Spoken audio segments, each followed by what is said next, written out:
రేవు movie చాలా బాగుంది భయ్య, చాలా ఇంట్రెస్ట్ గా ఉంది. నిజంగా మత్స్య కార్మికుల గురించి ఒక అద్భుతమైన మెసేజ్ అనమాట.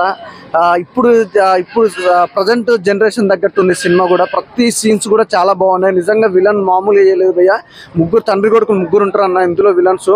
మామూలుగా వాళ్ళు చేస్తున్న సంఘటన ఆ సినిమా చూసినప్పుడు రియాలిటీ కనిపించింది. అంటే రియల్ లైఫ్ లో కూడా ఇలా జరుగుతుంది అన్న సిచ్యువేషన్ తీసుకొచ్చారు. నిజంగా హీరో మాత్రం వండర్ఫుల్ అండి, నిజంగా చాలా బాగా యాక్ట్ చేశాడు.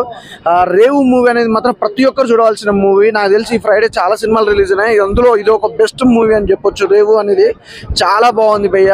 అలాగే నిజంగా హీరో హీరోయిన్ కాంబినేషన్ కానీ, ఆ విలేజ్ బ్యాక్గ్రౌండ్ కానీ, ఆ పడవలు కానీ, ఎవ్రీథింగ్ చాలా బాగుంది. అంటే రియాలిటీగా కనిపించే సినిమా కూడా. డైరెక్షన్ అయితే అల్టిమేటెడ్. అంటే ఒకటే చెప్తున్నా భయ్య, దానికే ఇదే సపరేట్. కానీ ఇది రేవు అనేది మాత్రం ఒక డిఫరెంట్ జోనరీ స్టోరీ. రియల్ లైఫ్ లో జరిగే సిచ్యువేషన్స్ నే సినిమాగా తెచ్చారు. చాలా బాగుంది. ఆ బ్యాక్గ్రౌండ్ మ్యూజిక్ కానీ, ఆర్ఆర్ కానీ, సాంగ్స్ కానీ, ప్రొడక్షన్ వాల్యూస్ కూడా ఎక్కడ కూడా కాంప్రమైజ్ కాకుండా తీసారన్నమాట. చాలా బాగుంది, వండర్ఫుల్ మూవీ. నాకు తెలిసి ఈజ్ ఎ బెస్ట్ మూవీ భయ్య, నాకు తెలిసి ఫ్రైడే.